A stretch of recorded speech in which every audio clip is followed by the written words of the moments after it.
Sir sir ನಮಸ್ತೆ. Sir ನಮಸ್ತೆ sir bus stand ಹತ್ರ ಬರೋದಕ್ಕೆ ಹೇಳಿದ್ರಿ, ನೀವು ಮರದ ಕೆಳಗಿದ್ದೀರಾ ಬಸ್ ಸ್ಟ್ಯಾಂಡ್ ಕೆಳಗಿದ್ದೀರಾ ಗೊತ್ತಾಗ್ತಾನೆ ಇಲ್ಲ. ನೋಡಿ, ಎಲ್ಲರೂ ಬಸ್ ಸ್ಟ್ಯಾಂಡ್ಗೆ ಏನಕ್ಕೆ ಬರ್ತಾರೆ ಹೇಳಿ? ನೆರಳು ಅಂತ ಬರ್ತಾರೆ.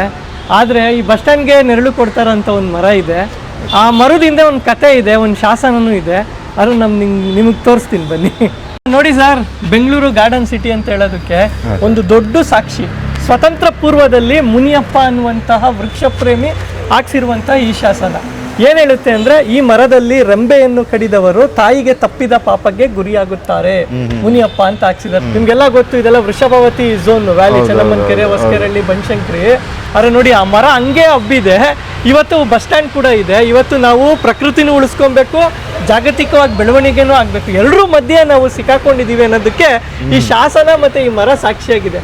ನೋಡಿ, ಆ ಬೇರ್ಗಳ ಹಾಲತ್ ಬರದ ಇದು ಹೆಂಗೆ ಬೆಳ್ಕೊಂಡು ಎಕ್ಸ್ಟೆಂಡ್ ಆಗಿದೆ ಅಂದ್ರೆ, ಮುನಿಯಪ್ಪ ಅವರ ಒಂದು ವೃಕ್ಷ ಪ್ರೇಮ ಇವತ್ತಿನ ಗಾರ್ಡನ್ ಸಿಟಿ ಅನ್ನುವಂತಹ ಪ್ರತೀಕವಾದಂತಹ ವಿಶಿಷ್ಟ ಒಂದು ಸ್ವತಂತ್ರ ಪೂರ್ವದ ಇತ್ತೀಚಿನ ಶಾಸನ ಅಂತ ಹೇಳ್ಬೋದು.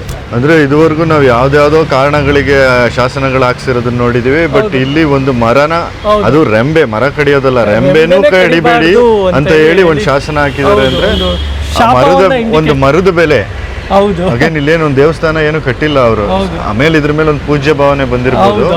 ಬಟ್ ಇದು ನೇರವಾಗಿ ಒಂದು ಮರದ ಮೇಲೆ ಇರುವಂತ ಕಾಳಜಿ.